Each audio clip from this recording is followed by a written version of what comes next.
Hey, what is up everyone? It is Raw Instinct here, and today I'm doing a Call of Duty Black Ops gun breakdown. I'm going to do a breakdown on all of the guns, show you what they look like, give you kind of a little visual image and a few facts about them and what I think about it. I'm going to start off with the assault rifles here, and I hope you guys like it. It took me a while to do this. I had to do all this in Photoshop and then import it, so if I can get a liking, a comment, and maybe even a favoriting, that'd be great. Also, thank you for 10,000 subscribers. I'll be having up another video pretty soon talking about that, and if you haven't already, please click the yellow subscribe button up on top.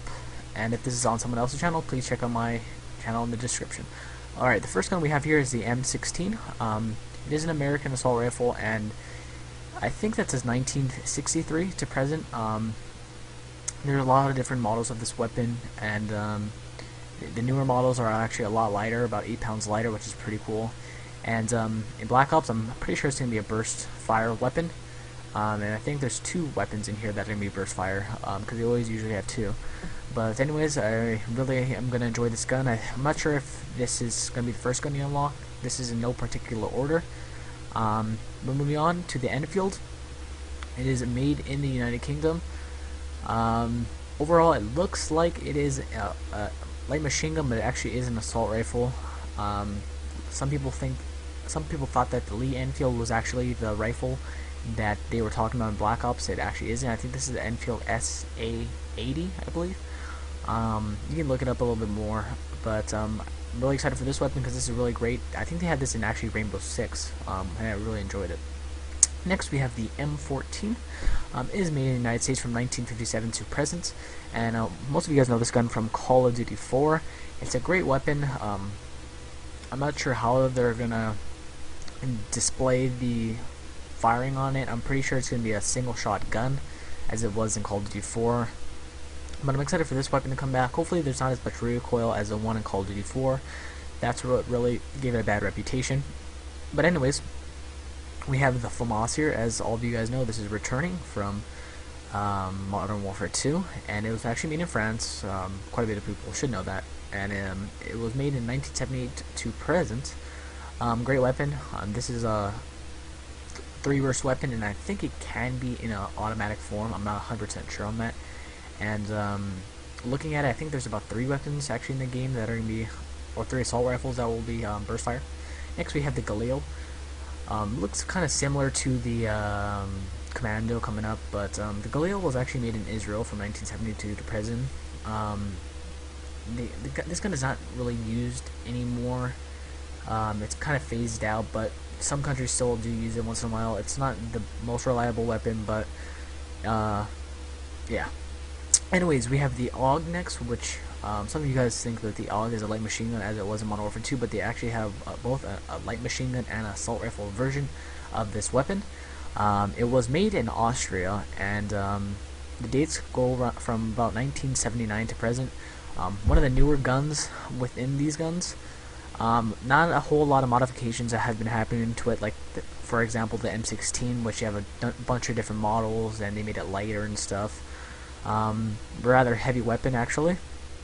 Next we have the FN-FAL. Some of you guys may think this is the same one from Modern Warfare 2. It isn't. A much older version. It's actually made in Belgium, I think from 1953 I believe to present.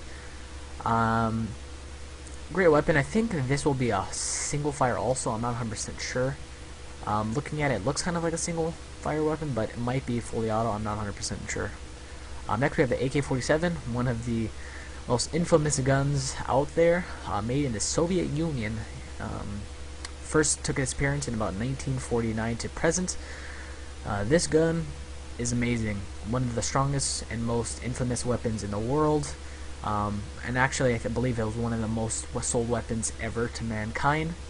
Gun has an amazing damage rate to it. It's crazy accurate. Well, it's not really crazy accurate, but it has a really good damage to it. And one of the things that actually wasn't too good about this gun was its kind of reputation as far as the gun itself and how it was built. It was built great, but it did have some flaws to it. You can look up that. You can look more up about that. Next, we have the Commando. You know, they just had the Commando, and not a lot of people knew what that was. So it's actually the AR-15, a different version of it, made in the United States. I think that's from 1960 to present. They still do use this commando weapon. There's, like I said, a bunch of modifications that happened to it, a few different versions of this weapon to this day. Last but not least is the G11. Interesting weapon, almost looks kind of like an F2000, but definitely is a lot different. Made in West Germany, and what is interesting about it is it's a caseless ammunition. Now, if you guys really just have to look up this weapon for yourself and just read about it, because it has a crazy design to it. It's just, I could talk about it for like a half an hour, and I'm not really a gun enthusiast anyway, but guys, so please don't think that I'm a gun enthusiast or anything like that. But this weapon's insanely just original and different. Some smart Germans put this together, I can tell you that. But anyways, guys, this is the end of the first part, which is assault rifles. If you like this video, please subscribe, and you'll stick around for the other ones. I should be doing one for the submachine guns, equipment, pistols, shotguns, and sniper rifles. I think sniper rifles is going to be next. But anyways, guys, it's Raw Instinct. I'm signing out. Please like the video, leave a comment, and subscribe. Talk to you guys later. Peace.